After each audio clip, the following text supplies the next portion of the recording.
Hello, my name is Rocio Bernal, and I'm going to play the role of a teacher. Hi, my name is Alexander Rincon, and I'm playing the role as the employer. Hello, my name is Stefania Rivera, and I'm going to play the role of a university student. Hello, I'm Erika Collantes. I'm going to play the role of a student from a public school. Hello, my name is Maria Aguirre, and I'm going to play the role of the professor from the university. Everybody knows about the importance of AI, right?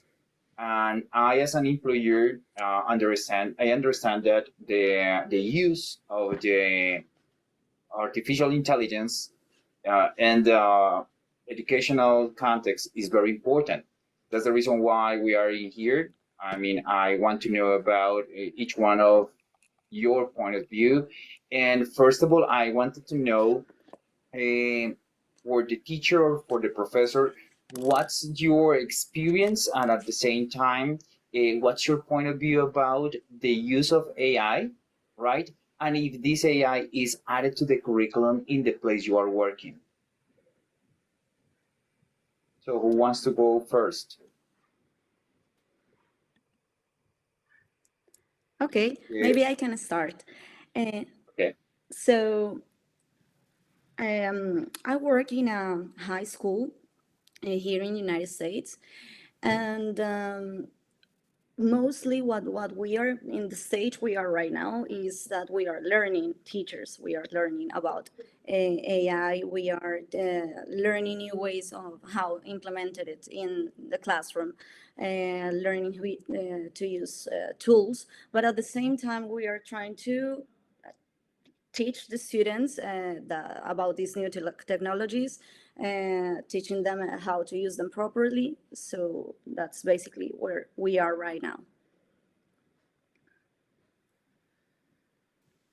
Okay, cool. And what about you, Miss Mary? Okay, I would like to compliment what Rocio said, and it's totally true. Nowadays, we can see that a lot of institutions are implementing these deny tools, right? Of course, with the purpose to bring some benefits to our classes.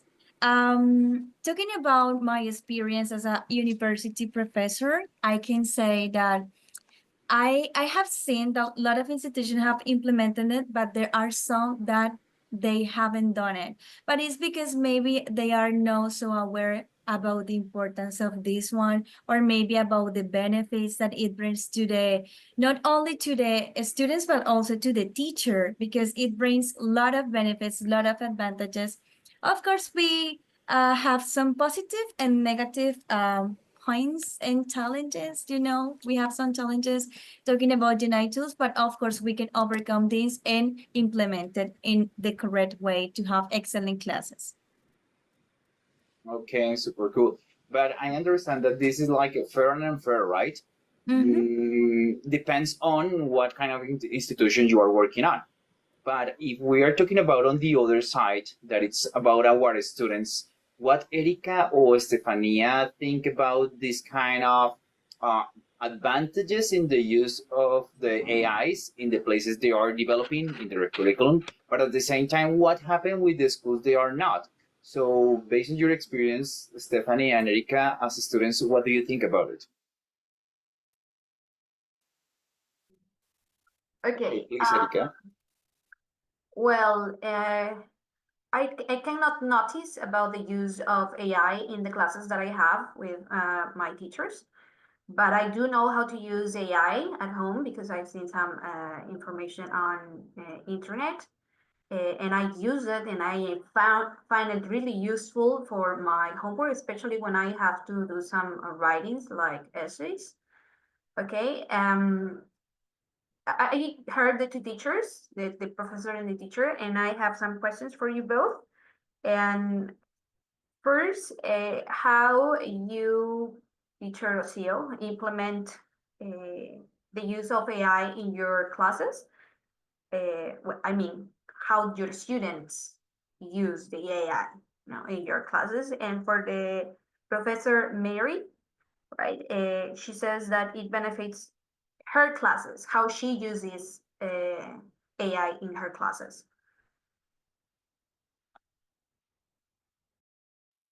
All right. Okay, Rocio.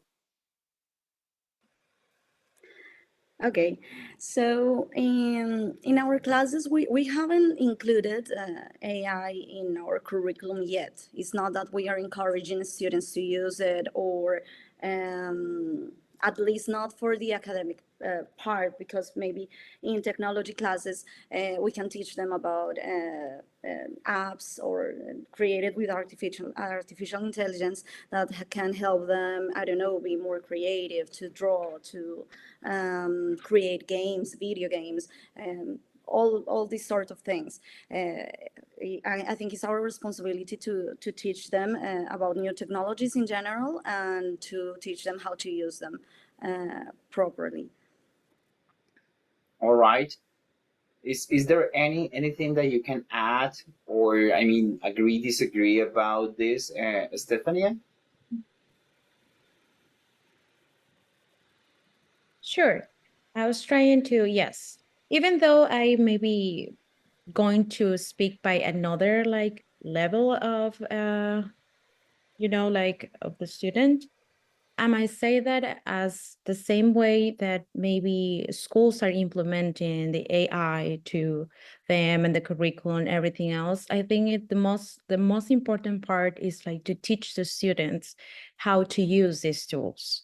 Like even though like it is like important for us as students, like to get like good grades, I can say.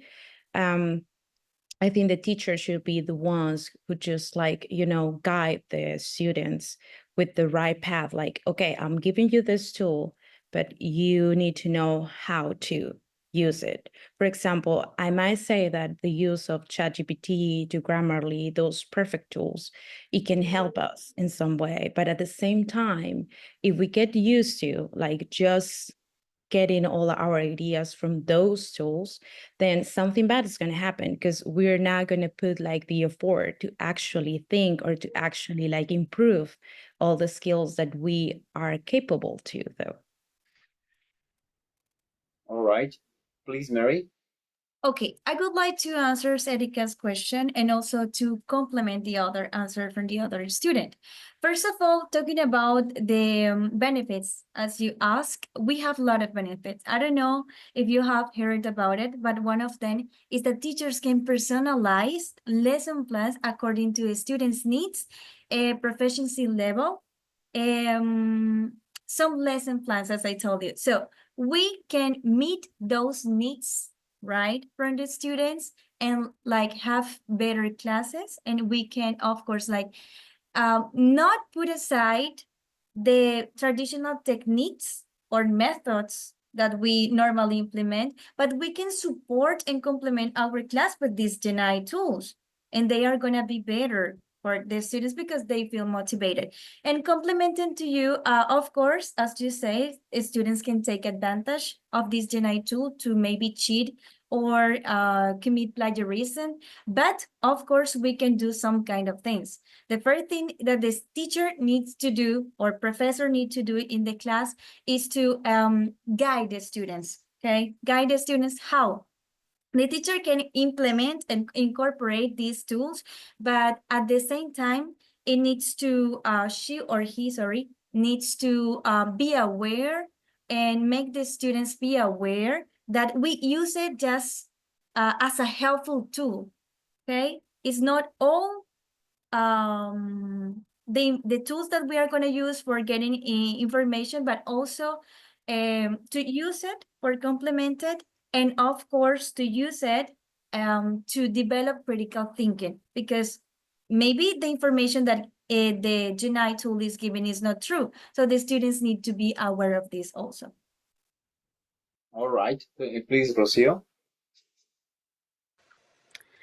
Yes, I want to adhere to what Mari and Stefania were saying, and I think that's our main concern about these tools, right?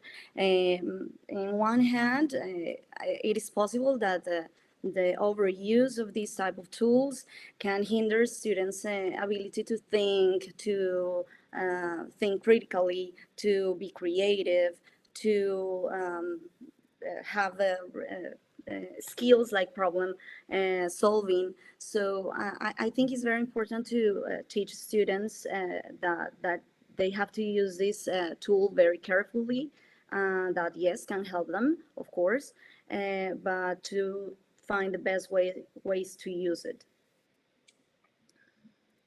All right. Okay. Please, Erika. Yeah, as you were mentioning that you should avoid or ban in certain way the use of AI because of cheating and plagiarism, I think. But how do we students know when we are crossing the line, right? How do we realize that we are using AI too much? Okay. Okay, that's cool. I was thinking about what you have already said, and I think that in every single different context through the history of the humanity, there have been tools that have been appeared. If we go back like 50 years ago or 60 years ago, computers, internet, I mean, had been developing always tools to the entire world. But the question is, I mean, we are not going back to the AI. AI is here and we are going to use it.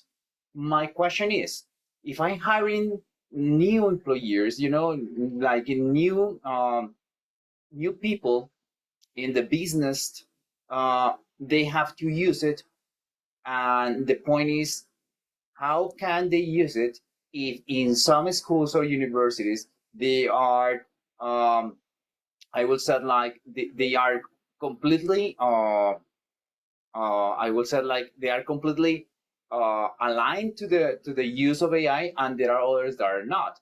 So if I'm hiring a person who is using AI, it's cool, and I hope that the teachers are assigned it or are allowed it to teach him or her how to use it correctly, right?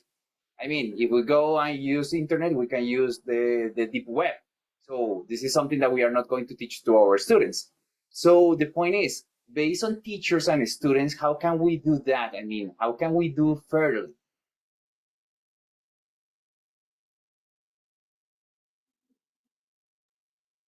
So yeah, I would like to add something else, like by listening to Erica and the questions, and also like the things that you're talking about right now. Like, yeah, even though like the teachers and like the every that part, like every person that is part of this, like I think that more than teaching, maybe because I was thinking about it, more than teaching the students and more us as the students, I think it's just more like being like conscious, like what are you learning from this? Because I think that these tools can be really good, but at the same time, what are you learning from it? Like what it's actually like the use that you are taking from it.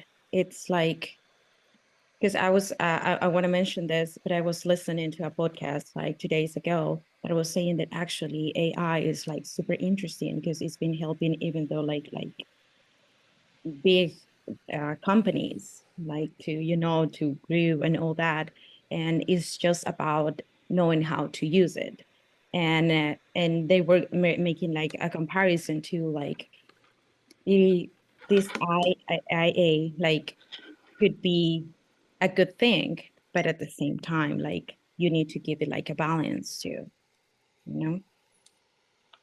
All right. Is there someone else who wants to say or answer or add something to what we have been discussing or not? Is it clear? So I might like to ask, I mean, if you might help me, because that's the point, right? To understand how to hire people nowadays with the use of Gen Is is like, based on your point of view, maybe like teachers or students, how do you think it's important to take into account for the new students, for the new ones that are being graduated from the college?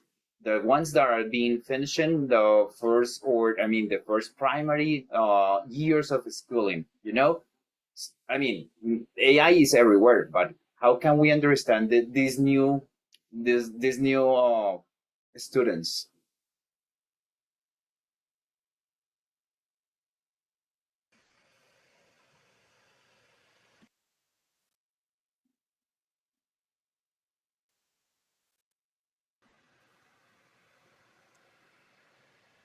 Okay, Mari. Yes, I raised my hand. Okay. Of course, as you said, we have AI everywhere, right? And these teenagers have a lot of like tools on their cell phone, computer to cheat, of course. And we also know that this generation is a little bit lazy, right? So, Mhm. as Estefania said, I consider that students should be aware of the importance of the correct use of this tool, because we as a Mhm. professor we can implement it effectively, but the teachers, the students don't, right? So they need to be aware of it. Sometimes not all the information, as I mentioned it before, not all the information is correct. Even grammatical features on the writing prompts or outputs that we receive from the tools are not correct, so they need to be aware of that. All right, all right. Okay, what about you, Rocio? What Mari was saying was making me think about like the school system, that maybe the even the school system is pushing students to be motivated more than for the grades, for example, to have good grades, and that's why they use this type of tools instead of actually learning. So I think we also have to like change our ideas about education right now, because everything is evolving, everything is changing except education. So I suppose this is going to bring a lot of changes for everybody, for us as teachers, for students, for businesses, for the world. So I think we have to simply learn about it the more we can, and try to teach the students that this is a nice tool, a useful tool, but it's also it's not the answer to all of their problems. They have to come up with their own ideas and creativity. Okay. What about you, Erika? Yeah, it is true what Ms. Roseo has said, that we students are very motivated by grades, because we believe that if we have the greatest grade, we are the best, right, in our classes. So in that case, how could be like the system of evaluation change so that we don't use AI just because of having the highest grades? Okay, okay, super cool. What about you, Stephanie? Do you have something to conclude, to I mean to wrap up? Yeah, sure. That actually, I can notice that most of us, like even though teachers as a students, we're as students, we have something in common, that we do believe that these tools are good, but at the same time, as the same parts, like as a students or as a teachers or as a professors, we need to be like careful with that, with it, right? For example, especially like if you are, and I want to mention this, if you're a non-native English speaker, like you are going to need like these tools, because as Erica was saying, like our most like, if we worried about something, it's about the score that we're going to get. How are we going to get graded? And we do all want to get graded like in a good, with a good scores. So yeah, and I think most of these like students that deal with another language are like believe like in this, you know, um, apps or wherever they found on the internet, but they don't actually maybe take the time and just like actually put like what they do know and see that, okay, is this giving me like actual incorrect information, or is giving me like the right spelling of a word? You know, because we have stopped looking for like words in a dictionary, or even though we have dictionaries on the internet, but we have stopped, and we do sometimes believe that. So it's just like that we need to put part on this too. Like, it's not just like what the teacher gave me, okay, I'm going to take it and I'm going to use it. No, it's about like, okay, I have this tool, I'm going to use it, but I have to be careful. Like, how am I using this? Yeah. So in other words, I might conclude that the hiring people that nowadays are presented, I mean, using LinkedIn or any app to find a job depends mostly in the way the teachers and professors and institutions right around the world are guiding the use of GNIs, and guiding the students how to use this new tool, right? I mean, this is like the way we are aware about what and when to use it correctly, right? Because as you said, and I think that we have already mentioned, it's a tool. So this is another tool for our belt, like the puppet constructor, if you might say it.